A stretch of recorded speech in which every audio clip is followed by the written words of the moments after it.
Five Nights at Freddy's has been a part of my life since I was a child. I've been in love with the series since the release of the first game, and while I fell off around Sister Location, in recent years I found myself in a state of nostalgia for the franchise and all the memories it made for me. But then one day it hit me. I was so afraid of these games as a kid, I never actually played them beyond the demos. I was a dumb, stupid kid, and besides the fact I had no money, which really hasn't changed since then, I was also scared of them. I should probably tell you all, but the effects of Uncanny Valley really got to me sometimes, and since I was a kid I've always been fascinated by and dreaded animatronics. Chucky and I were not on speaking terms. Then he became whatever this is. Poggers! And I went from terrified to just concerned. Regardless, I've become so jaded and desensitized over the years through horror movies and, let's be honest, just real life being itself, that as of recently I thought to myself, it's time I sit down and finally play Five Nights at Freddy's and see if it truly is scary.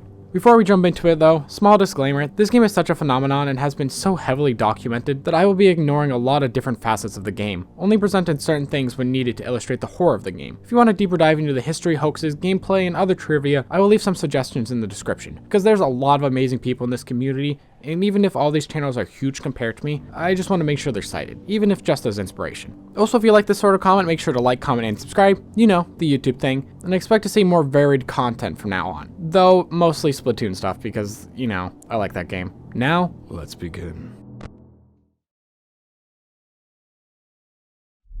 For me, the horror starts before the game even begins, as the game opens on an eerie ambient track. Freddy presented front and center, periodically tweaking out and distorting. As a kid, this was terrifying. Now, of course, I don't feel scared per se, but I admire it all. It's all so simple, yet works in conveying a sense of potential danger that awaits.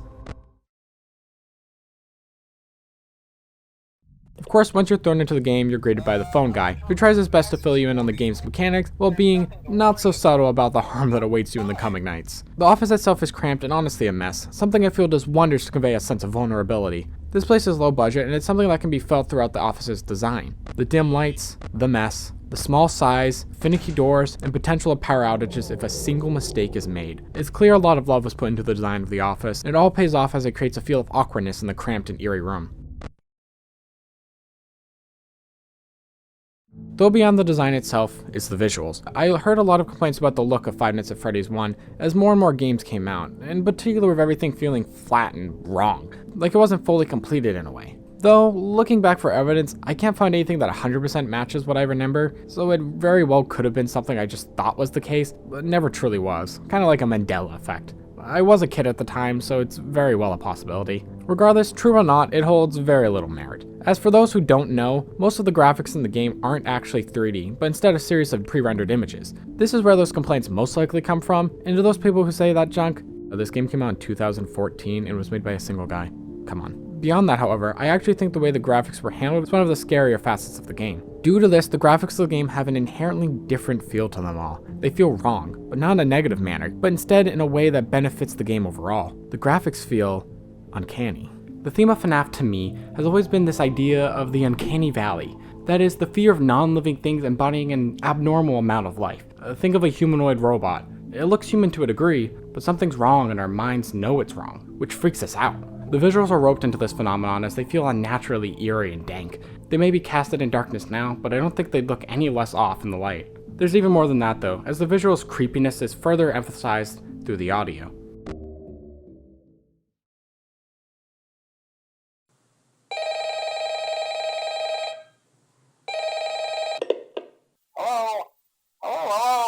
No, not that audio.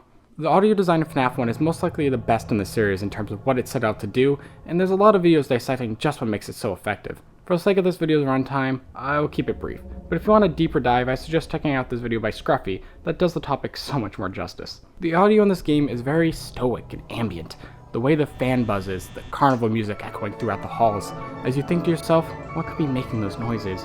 You hear a faint humming, the thud of footsteps approaching you. You can't quite tell how far away they may be. They could be right outside your door. You feel the tension, the panic. This is all to say, the audio design in the game is set up to keep you on your toes at all times. Whether it's the music faintly heard or the buzzing sounds of the low budget technology, it's all here to make you feel vulnerable, and that is something that lends to the fear. You're never left in silence. Of course, it doesn't help that you're well aware there's some murder bots after you. What is there to say about these designs at this point? They're iconic in the indie horror scene, and for good reason. Regardless of all the memes, these are genuinely creepy designs. Sure, maybe in service level they can look a bit weird. The inconsistencies between the endoskeletons and animatronics themselves, seemingly odd rendering choices like the inside of Freddy's mouth being the only animatronic to have the same coloration as his skin, and other design choices may take a little bit from the overall look. However, these are really great designs for this type of character, and I've seen very few do better than these original characters. Though that doesn't mean I haven't, just that it's not often and therefore is wildly impressive when so. Side note, take a shot every time I say design in this video. Actually scratch that, your liver shut down. When it comes to the creep factor of these characters, I feel we're a little too used to these animatronics being displayed in well-lit environments or whatnot. Yet when we put them back into their natural habitat, they take on a completely different look and feel. For me, jump scares are cheap. They work for a quick scare. Our bodies naturally want to react a certain way to loud and sudden motions and noises, yet they don't really stick with you. Once they're over, that's it. You calm back down and you're fine. However, not the same thing can always be said for what we see. A lingering image in our mind, an image that frightens us to our very core. Those stick, and usually for a long time. To me, the scariest facet of FNAF 1, beyond its sound design, are the cam screens. The cams of FNAF 1 can be downright bone-chilling at points. The posing and lighting of the animatronics, they slowly maneuver towards your office, almost taunting you as they show they aren't hiding, and they are very much aware of you. These images, I'll argue, have more staying power in your subconscious than the jump scares. You may remember the jump scares and how they sound and look, but there will always be a cam screen that'll catch you off guard. I think all the cam screens add something to the game's atmosphere and general creepiness.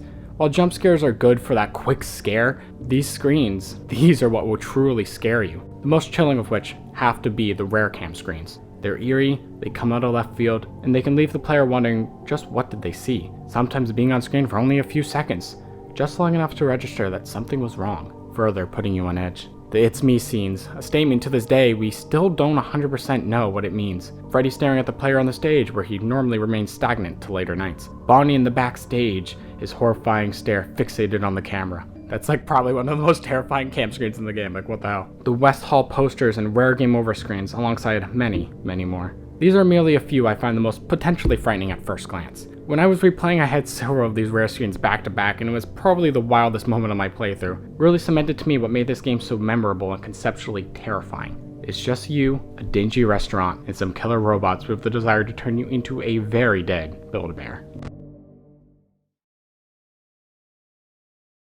It's simple on the surface, but all these parts, the looks, the sounds, and the characters, and just how everything is presented together, makes FNAF 1 a horror game to remember, and one that truly does deserve its fame.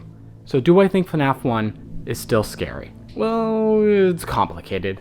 After all that build-up, I do see why this game scared me as a kid, and after replaying it, I have a whole new appreciation for the game as a whole. However, I was never really scared. That's just a personal thing though. I've seen these characters in so many situations that I find it hard to truly be scared of them anymore. However, this video is more of a subjective experience. I think on an objective front, FNAF 1 is still plenty scary. It's a relic of the series past when horror was at the forefront, and it's something I miss and will always have an appreciation for. I don't know. If you guys enjoyed this video, I'll consider doing FNAF 2, as I also only played the demo for that game as a kid. Though there will be a few Splatoon videos before I do that. Though I don't know how scary that game is anymore, considering people want to White Chica. I guess we'll see. Bye.